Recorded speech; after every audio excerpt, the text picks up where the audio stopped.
we're going to Barnes & Noble. It's such a long time since I set foot in a Barnes & Noble. I want to take you guys along. I'm gonna try to film as much as I can, but you know, never goes according to plan. So yeah, let's get some books.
Okay, this might be the biggest book haul I've ever done.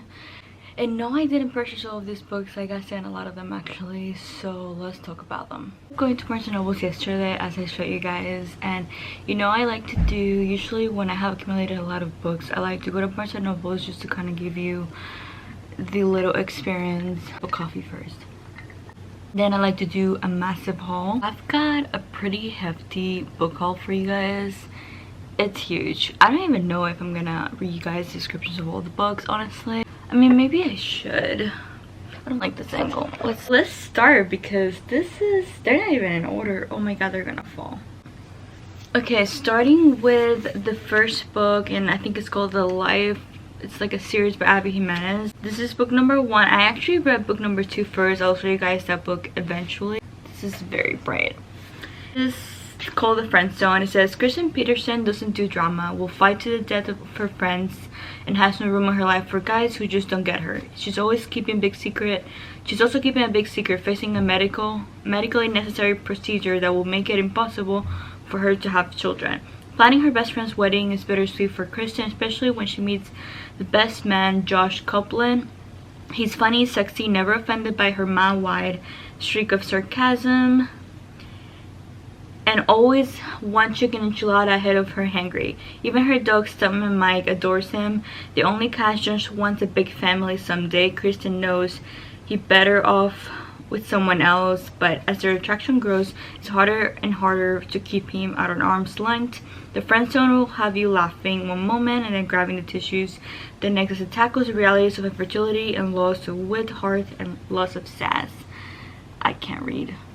So I ended up getting a Barnes & Noble, and then I'll continue to the rest of the book haul. So I not only got these 2 books, but I also got these bookmarkers. If you know me, you know I love the show Friends. And this says, Smelly Cat, It's Not Your Fault, Pivot, and then I have 2 more that are actually already in these 2 books. I started both of these books because I have no freaking patience.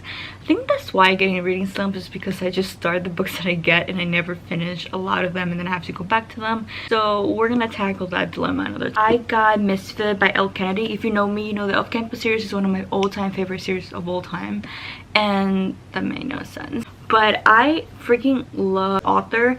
And it's been a hit or miss. Like, after the Off-Campus series and the Briar Youth series, I haven't really found any of her books that actually I like. It kind of gave a similar vibes of, like, kind of gave A Million Kisses in Your Lifetime vibes, but then also Off-Campus vibes. So I was like, you know what, I'm gonna get it. So, and then there's also a little marker here, Friends themed. It's, they don't know that we know, they know we know.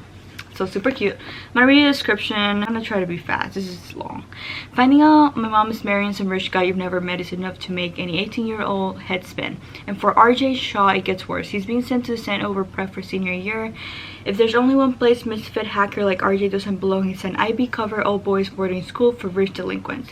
There's no point trying to get along with anyone. That is until he meets Sloan Truscott, and in the woods of the outskirts of campus, gorgeous and sharp-tongued, Sloan is pure temptation. Except Sloan is the one girl he's forbidden from touching, the headmaster's daughter. I'm gonna keep reading the description because that gives you enough information. Obsessed with the covers, like that matte cover. We'll see if El Kennedy can do it for me again. Mystery by Stephen King. I have been seeing Stephen King's books circulating a lot by a lot of people. I've always been intimidated by Stephen King books, but I think I can handle them. So anyways, I read the description behind the book of like 5 to 10 Stephen King books, and this is the one that caught my attention. My husband proceeded to tell me that this is actually was turned into a movie years ago, and now I really want to watch the movie after I'm done with this. It's pretty creepy. I'm gonna read you guys the description. Best-selling novelist Paul Sheldon has finally met his biggest fan. Her name is Annie Wilkes. She's just made to discover Paul's plan to kill off Mr. Chastain, the heroine of his beloved series. Annie is more than a rabid reader. She's Paul's nurse, tending to his shattered body after an automobile accident. She's also his captor, imprisoning him in her isolated house where no one knows where he is. I'm not gonna read the rest of the description because there's way too much information, but I am excited to dive into the Stephen King world. This is the Friends bookmarker that I put in mystery. It says mood points. It's like a cow's opinion. It doesn't matter. It's super cute. This book and a bunch of other books were sent to me by Read Forever Pub. I'm gonna read you guys the description. I'm kind of obsessed with the cover. This is The Good Look Cafe by Annie Rain. Note inside too. It says Maura Green. Sorry, is perfectly content with her life. She has a roaring career and plenty of wonderful friends, including the members of her weekly book club. And then everything in her life goes topsy-turvy when the town council plans to demolish the site of her mother's beloved cafe to make room for much-needed parking. Maura is determined to save her mother's business, so she swallows her pride and asks Gil Ryan for help. Maura and Somerset Lake's flare. I'm not gonna keep reading the description. It's too freaking long. But super excited to read this. Thank you for these books. But I did get the Shadow and Bone series because I found out there's a show, and you know me, I have to read the book first so I can judge accordingly. I got the Shadow and Bone series. These covers are gorgeous. I actually got the box set for like 14 bucks. And that's a pretty freaking good deal for 3 books if you ask me. I'm only gonna read you guys the Shadow and Bone description, and then you can probably find the rest of the series description somewhere else. It says, Soldier, Summoner, Saint. Orphan and expendable, Alina Starkov is a soldier who knows she may not survive her first week across the Shadowfold, a swath of unnatural darkness crawling with monsters. But when her regiment is attacked, Alina unleashes dormant magic not even she knew she possessed. Now Alina will enter the lavish world of royalty and intrigue as she retrains with the Grisha, her country's magical military elite, and falls under the spell of their notorious leader, the Dark Lang. He believes Alina can summon a force capable of destroying the Shadowfold and reuniting their war-ravaged country, but only if she can master her untamed gift. We'll see when I get into this. I just haven't been in a mood for it lately. Also went to Target the other day with Matthew and I saw The Paris Apartment by Lucy Foley. I have not read a Lucy Foley book yet. I do own The Guest List, but I started it and I didn't really get into it. So she might be a hit or miss author for me.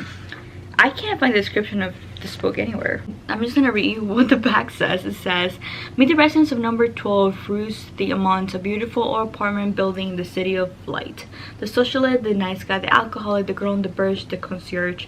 Everyone's a neighbor, everyone's a suspect, and everyone knows something they're not telling. See you in Paris. That's cryptical. Oh, Lauren, she has a YouTube channel. I'll include her ad over here. I saw that she was recommending this book everywhere. I haven't really heard anyone else talk about this, but I am a sucker for vampire stuff, so I had to pick it up. And I honestly, it's pretty good. Like, I'm over halfway. I kind of devoured the first half of the book, but then I went into a reading slump. It wasn't the book's fault. I just had to finish it. It says, Isolde de Lara considers her wedding day to be her dead day. To the end, to end a years-long war and protect the people of her kingdom, she's to marry the vampire king Adrian Alexander Basiliev and kill him. But her assassination attempt is thwarted, and Adrian warns that if Isolde tries to kill him again, he will raise her as the undead. Faced with the possibility of becoming the thing she hates the most, Isolde seeks other ways to defy him and survive the violence and political Machinations of Adrian's Brutal Vampire Court. I'm not gonna read the entire thing, but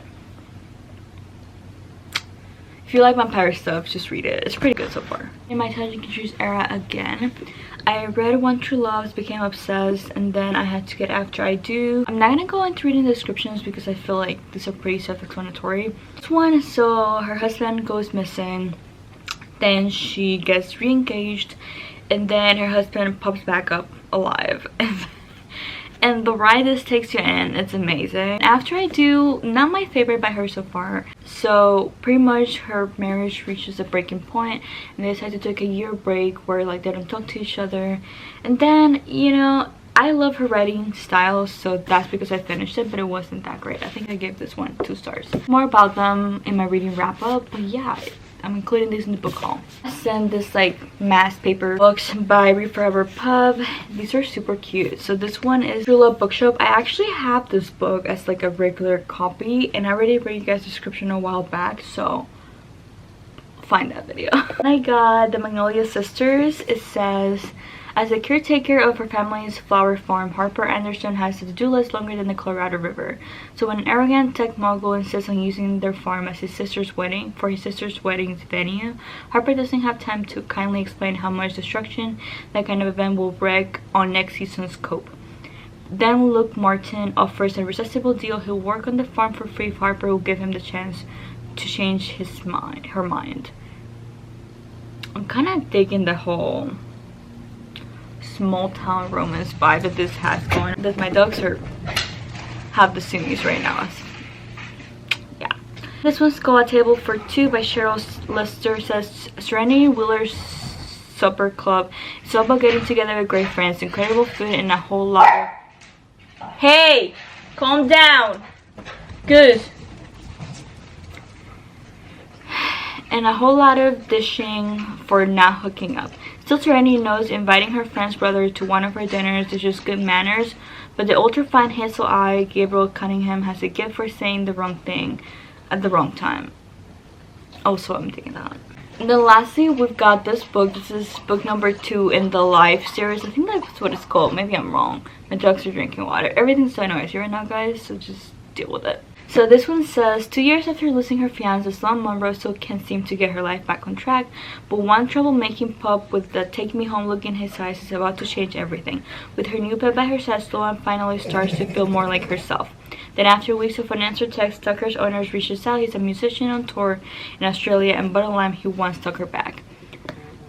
I'm not going to talk about this book today because I want to go into detail in my reading wrap up, but it was a super long book haul. But yeah, I hope you guys enjoy. You know, I love books, and if you want to stay here for the ride, just make sure to hit the subscribe button, and I'll see you guys on the next video. Bye guys.